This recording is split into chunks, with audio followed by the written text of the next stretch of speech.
إخواني أصحاب الجلالة والسمو، السلام عليكم ورحمة الله وبركاته.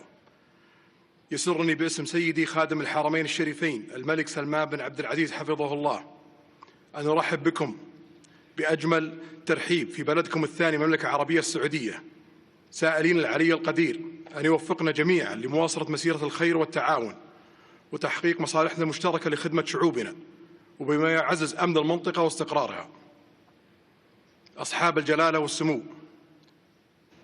نفتقد هذا العام قائدين كبيرين كان لهما دور كبير في دعم العمل الخليجي المشترك وهذه المسيرة المباركة، جلالة السلطان قابوس بن سعيد وصاحب السمو الشيخ صباح الأحمد رحمهم الله. وعرفنا لما قدما من أعمال جليلة عبر عقود من الزمن في دعم مسيرة المجلس المبارك. فقد وجه سيدي خادم الحرمين الشريفين بتسمية هذه القمة قمة السلطان قابوس والشيخ صباح، سائلين المولى عز وجل لهما الرحمة والمغفرة،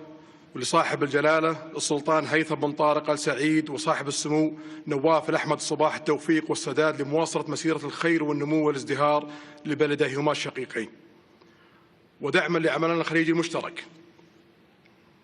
وأننا لننظر ببالغ الشكر والتقدير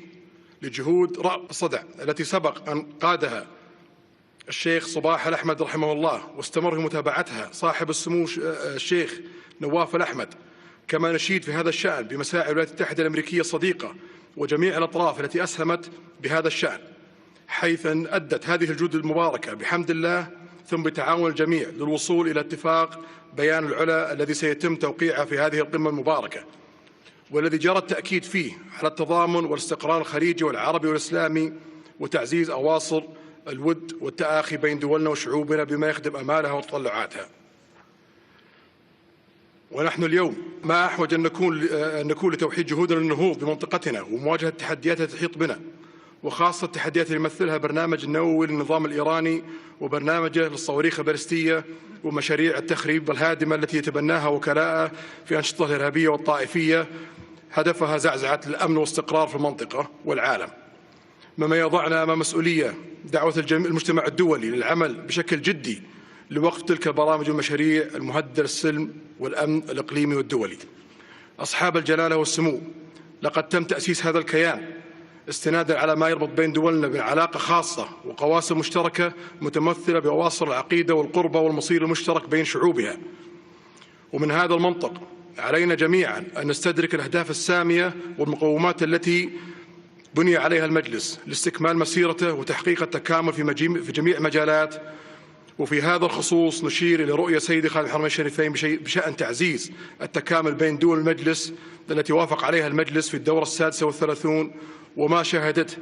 من تقدم محرز في تنفيذ مضامينها خلال الأعوام الماضية، ونؤكد على أهمية مضاعفة الجهود لاستكمال ما تبقى من خطوات في سبيل تحقيق تلك الرؤية.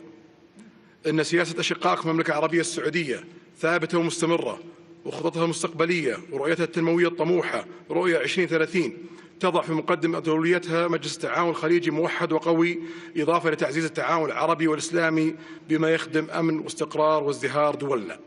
وفي الختام أسأل المولى سبحانه وتعالى أن يسدد خطانا جميعا، والسلام عليكم ورحمة الله وبركاته.